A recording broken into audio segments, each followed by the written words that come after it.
você acredita que o arrebatamento vai acontecer antes dos 7 anos que seriam aquele período de 3 anos e meio, 3 anos e meio, né?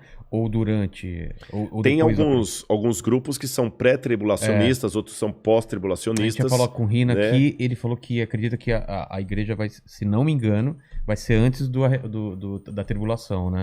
Eu acredito que a igreja passará pela grande tribulação. Vivenciando? Vivenciando. Eu acredito que sim. Ah, é? Por várias razões. A primeira delas, você sabe que toda a doutrina de arrebatamento da igreja, dispensacionalismo... Arrebatamento, pro pessoal que não tá acostumado, como você explicaria? Tá, eu vou resumir o que é o arrebatamento. Tá. Vocês já ouviram falar, pessoal, aqui num filme chamado Deixados para Trás, de Tim LaHaye? Eu vi, mas... Left Behind, né? Talvez o pessoal... Ainda vão criar uma tecnologia que a gente fala assim, eu ouvi, a gente vai ouvir, né? Já ouvi aqui. O pessoal... Esse filme mostra mais ou menos essa ideia. A ideia do arrebatamento é que o anticristo será um líder mundial, carismático, e quando ele começar a dominar a Terra, um pouco antes dele exercer sua hegemonia, a igreja vai começar a desaparecer. Pessoas sumindo. O avião vai ficar desgovernado, aqui, vai cair. Aqui, o mandíbula desapareceu lá. Samba, então vai ficar só a roupa lá e tudo e tal. Aqueles que estudam a profecia vão entender que ali foi a igreja que foi arrebatada. E quem ficar para trás é que não estava suficientemente espiritual para ser levantado. Aí vão começar 7 anos de sofrimento na terra em que o anticristo vai dominar. E ele vai perseguir aqueles que não estavam tão bem preparados. Muitos judeus nessa época vão se converter. E depois desses 7 anos é que Cristo vem com poder e grande glória com aqueles que foram arrebatados para estabelecer o reino dele de 1000 anos. O milênio. Mas a igreja mesmo não estará nessa tribulação de 7 anos, será tirada antes. Isso é o que diz a doutrina chamada doutrina do arrebatamento secreto ou dispensacionalismo. Eu, Rodrigo, particularmente, eu não sou adepto a essa visão de fim de mundo. Por quais razões? Vou tentar resumir aqui para não ser muito prolixo, que o nosso horário até já está bem avançado. E daqui a pouco eu tenho que pegar a estrada para ir... Caramba! Mas nós já vamos terminando aqui. Essa doutrina do dispensacionalismo, ela só passou a existir, sabe por quê? Houve um padre que ele, dominicano, Francisco Rivera. Esse padre Francisco Rivera, ele via que os protestantes entendiam que o anticristo era o domínio católico sobre a cristandade. Então esse padre, para tirar os olhos do papado, ele criou 2 coisas. Deu uma ênfase a uma ideia preterista, que o anticristo era Nero, e que a volta de Jesus será o seguinte, que o anticristo é alguém que vai surgir ateu no futuro e que a igreja não estaria aqui.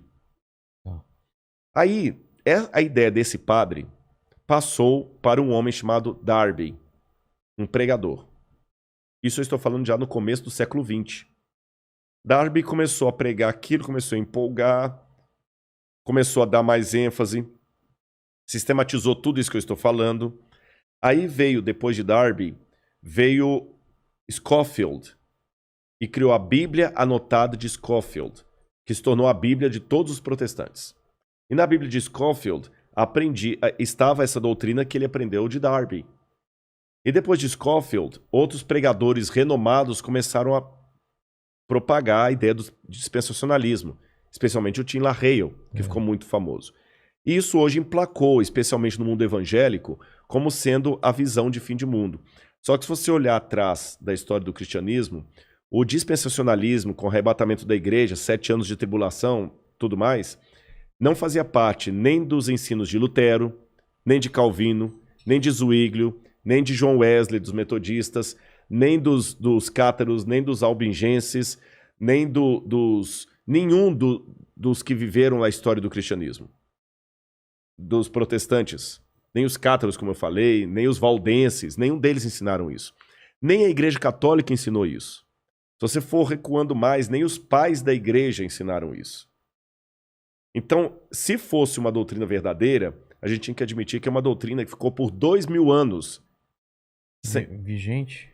Não, nem vigente. Inesquecida. ignorada. Ignorada. Porque em 2000 anos de cristianismo... Você falando dessa visão que foram os romanos Não, essa visão do anticristo como sendo alguém que vai vir, os 7 anos, a igreja arrebatada tá, antes. essa visão. 2000 anos, essa visão ficou completamente desconhecida do cristianismo. E veio à tona... Não tem nenhum autor cristão que fala dela.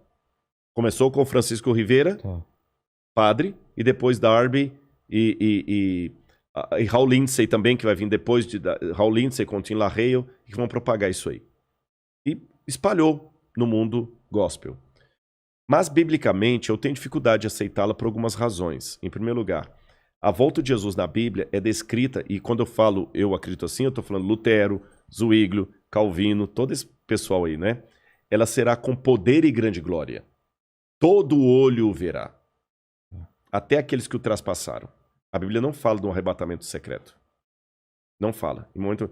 mas como é que Rodrigo lá em Tessalonicenses fala? Seremos arrebatados no abrir e fechar de olhos. A palavra arrebatados ali significa tirado de um lugar e levado para outro. Não fala em arrebatamento secreto. Okay. Jesus fala, porque assim como o relâmpago que sai do Oriente e se mostra até no Ocidente, assim há de ser a vinda do Filho do Homem. Então não é uma coisa secreta. Com essas coisas em mente, outro detalhe, o Apocalipse fala que Deus guardará o povo dele na provação que há de vir. Algumas traduções falam da aprovação. Guardará em meio à aprovação. Tá certo? A Arca de Noé, que é tomada por modelo de muitos, até em Jesus também, que fala, assim como foi nos dias do dilúvio, será na vinda do Filho do Homem, a família de Noé que foi salva, ela foi protegida do dilúvio, mas não retirada do dilúvio. Foi ela protegida, mas passou pelo dilúvio. Passou. Então, com esses e outros elementos, que eu precisaria de mais tempo para decidir, mas eu entendi a visão. Eu acredito que Jesus vai voltar com poder e grande glória depois do período da grande tribulação. A grande tribulação antecipa a volta de Jesus, porque Mateus fala, logo em seguida, a tribulação daqueles dias, fala da Idade Média, o sol escurecerá, a lua não dará sua claridade, etc, etc, etc, etc. E depois Daniel fala também que haveria um grande tempo de angústia, o qual nunca houve. Aí vem a vinda de Cristo. Tá certo? E nesse tempo de angústia, o qual nunca houve, o povo de Deus vai ser perseguido pelo anticristo e pelos que aderirem ao anticristo. Eu não sei se eu estarei vivo nessa época, mas se eu estiver, eu peço a Deus que eu fique firme ao lado de Deus e você também. Amém. E a volta de Cristo é aquela esperança que acalenta o nosso coração. Está perto. Eu não posso dizer quão perto, mas está próxima. Você diz nossa geração. Nossa geração. Caramba. A única coisa que eu digo para não ficar marcando data é só uma atenção, e essa aqui é para quem é crente. Às vezes Deus tem profeticamente o tempo de cumprir uma coisa, mas por causa da rebeldia do povo dele, a promessa se estende e atrasa. Vou dar um exemplo. Quando o povo de Israel saiu do Egito...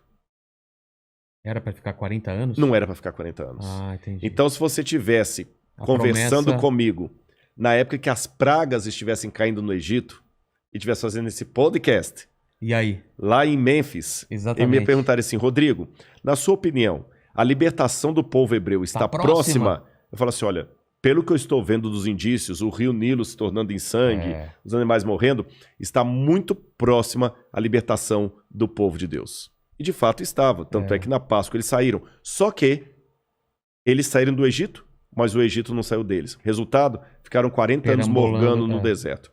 Então eu te dou a mesma resposta. Olhando o cenário mundial hoje, a nossa libertação está muito perto. Eu espero que nós não precisemos ficar 40 anos vagueando no deserto por causa da nossa falta de fé, da nossa falta de compromisso com as coisas de Deus.